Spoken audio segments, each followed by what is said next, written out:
Okay, so we're live. And today we're going to be talking about punch and roll, pre-roll versus pre-record, just maximizing your recordings, making sure that you're making the most of punch and roll from a setup point of view. So many people in the beginning, the terms could be confusing. We're going to straighten those out. It's really simple. It's actually much simpler. Once you get this set, you're not going to have to think about it. And some people can go 2, 3, 4 years and never have to deal with this stuff once you get it set up. So one of the things that happens is Studio One has 2 terms, which are very similar. By the way, throw a comment in there that just lets me know you hear me, you can see me, the things are working right on this end. If you're, I've also put in if you're on Facebook, be sure to go check out the YouTube as well. And the replays are much easier there. But anyways, check those out. And you should see us both on Facebook and on YouTube. All right. So there's 2 things that are happening when we have pre-roll set up. One is actual pre-roll. And let's just talk about a couple setup things that you want to do real quickly. And you set these up once, they'll run for years. But there's a weird thing in the installer. The installer will reset the pre-roll about once every 15 to 20 installs. And I don't know why. I've tried to get it. Every time I try to reproduce it, I cannot. And it comes up at random. I wish I knew exactly why. If I ever figure it out, I'll have them fix it. But so far, it's so random. I install way more than most people because I do a bunch of things and I need to reinstall regularly. An average of once a week. And there's some weeks where I'll do it 3 or 4 times, just depending on what's going on. And then I help other people do their install. So pre-roll. Pre-roll is down here in the metronome section here. So when we go down to the metronome, and I've got something new that I'm doing this time, look at that. I'm able to zoom in. You look at that right there. See that little wrench?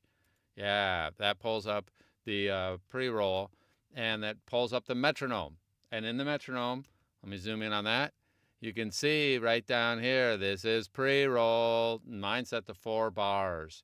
Now, before I even set this, but you can do it if you're not sure, set yours to 4 bars. And then I'm going to show you a couple of the basics that are really important, that before I even set that to 4 bars, all my templates are set up in advance with this one other thing, and that's right down here. You look down here, let me zoom in on that. And what you get is that my tempo is set at 120 and the timing is set at 2/4. Now, most people don't know. You can click on this 2, or it defaults to 4/4. And you can just go ahead and change that. And I would change that to 2 so that you end up with 2/4 as your setup right there. That's the way to do it, because I'll show you why. Because when you do this, 2/4, 120, then you move up here and you say 4 bars. Bars is really seconds in this configuration. So now I could change this to 3 bars. I could change it to 5 bars. I can change it to anything I want. And if after an install, meaning you do an update, you notice that all of a sudden Studio One has gone from, maybe you had 4 bars here, and 4 bars is your norm. So it was normally taking 4 seconds. All of a sudden it's starting almost instantly if it's down to 1. Just know you need to go down right to here to this little wrench and come up and then change the metronome setup and verify that it's at 4. And then there's no save button, just close it, and that works. And that's fine. Now, here's the other thing that happens. People get confused because there's also something called pre-roll. Well, what in the heck is pre-roll? Well, pre-roll is, let's back up. What in the world is pre-roll right here?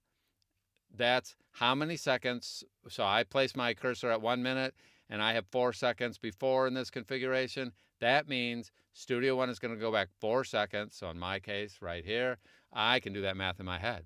And that means it's going to go back to 56 seconds and it's going to move forward. Now, what I probably want to do for this demo, I'm going to set mine to 2 seconds.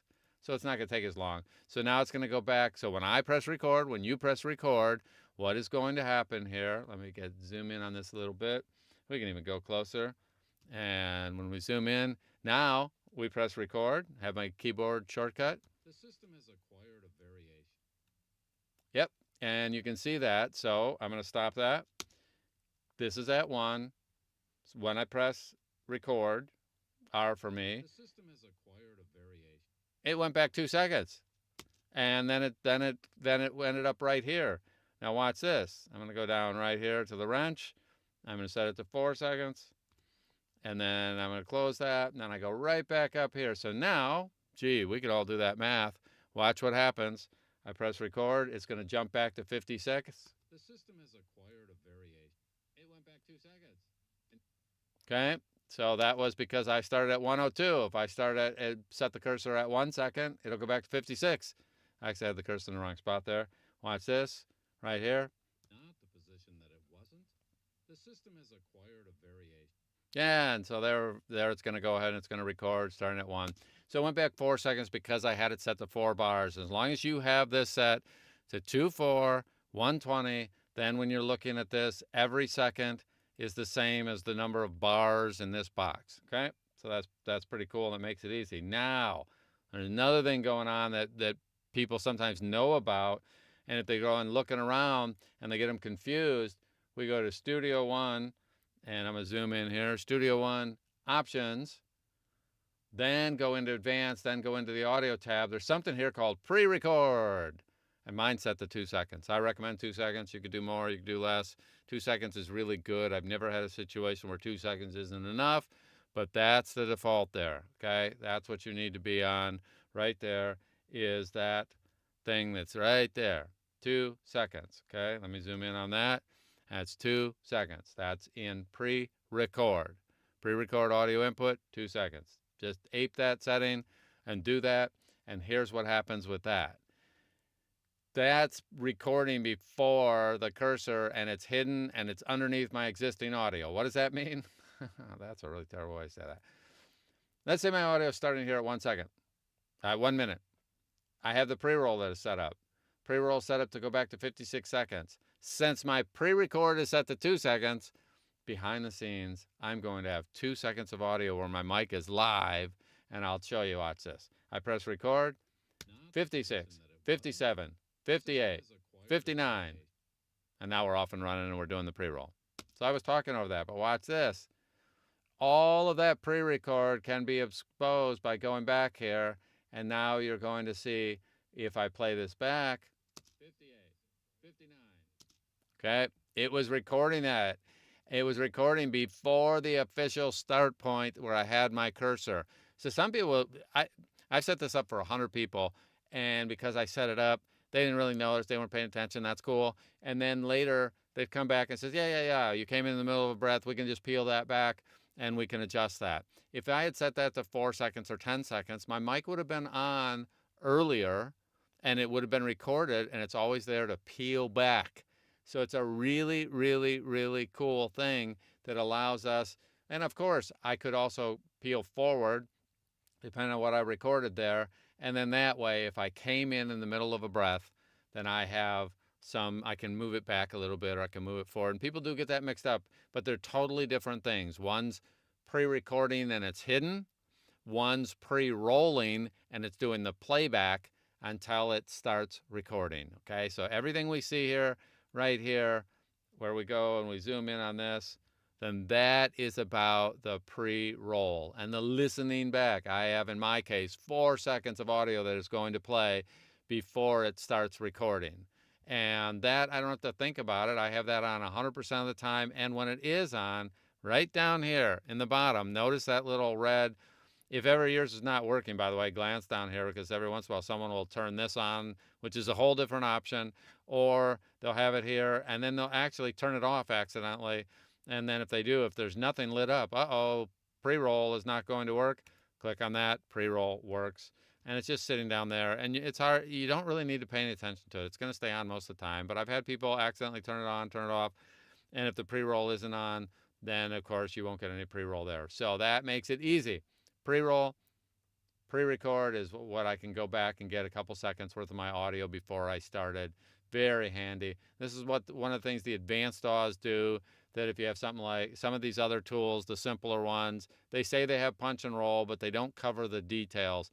They don't allow you to go back and grab that other piece of audio if you ever needed it. They don't allow you to adjust the punch-in point sooner or later. They have all these other limitations. Studio One, just drag and drop. It's easy. Makes it fun. All right, so I'm going to look for any questions on that. Let me refresh my, Justin, thank you, loud and clear. Lynn, thank you. Deborah, all right, glad you guys are here. Thank you for joining. Thank you for putting a comment in there. If anyone sees it on the YouTube chat, then yeah, throw it in there as well. Always helpful if you go watch it on YouTube as well. Really that's going crazy, and we're building that channel out there. Okay, so if anybody has a question or comment, be sure to put it in quick because this is about to be done. It is so easy to do punch and roll in Studio One because you don't have to think about it. All you do is press record, and it is going to move the cursor back a few seconds, depending on your setting from the metronome, and then it's going to start right where your cursor was or is. In this case, I put it at 1 second. 1 second. I don't know why I look at that one and I say second. Put it at 1 minute, and then it'll work really well. Put up my regular toolbar here. That one is going to be this one. All right, there's my normal macro toolbar, sitting up there, making it easy. And I think that for a change, I explained something so well that nobody has a question about that. Punch and roll is the way to go 100% of the time. If you do it all the time, it gets so easy. It's so simple because you do the same thing all the time. I don't make a decision, oh, do I want to punch and roll here? Do I not want to punch and roll here, there? If you punch and roll 100% of the time, you get blazing quick at it. And all you have to do is click one time to set the cursor, and then it's going to go back 4 seconds. And I also am very anal about where I set the mouse cursor, where I set the playback cursor, so that where recording will start, because that saves editing time. If you nail that stuff, where you put the mouse cursor for the pre-roll and where it's going to start recording, you should have a perfect situation and never have to adjust the timing between segments. If you're adjusting the timing between segments, you're missing it. If that's your case, go ahead and be sure you'll get some productivity enhancements by grabbing Studio One Jumpstart. Of course, we have other things. We've got our mastering conversational reads, which is going crazy. Audition Secrets went nuts this last week, and it's still available. Well, you can't do the live session. The recorded session is now up, so you can go see that too. That turned out really amazing. Maria McCann's awesome, and of course, I have bundles that include Studio One and RX, so you can check out all that stuff. So there's all the commercial announcements for today. I'm going to check one final time and verify that there are no questions or comments or things that I need to go over. And I don't see that. All right, you have a question, you have a comment, be sure to go ahead and send them to me in the group. I go over that. I do live things a couple times a week, so I'm always looking for, hey, what's the most helpful thing for you? Be sure to put it up there. And if I can answer it and we can do it in a short session, happy to do that. But boy, punch and roll in Studio One is the best in the business. It has more little details that people don't appreciate at first. In fact, if they start with it, they never appreciate it because they haven't done it the hard way with some of the other programs. But it's amazing how strong it is, how easy it is because you're just doing it all the time. And then there are other options for recording if you ever need it. All right, you guys, it's the day before Thanksgiving here in Southern California. So tomorrow's Thanksgiving, but I may be online tomorrow. I don't know. You have a question, be sure to add it. If I miss something, hey, get a hold of me. Check out S1 Jumpstart, which is at vojumpstart.com. And of course, I look forward to seeing you on the wires. We'll see you later. Bye-bye.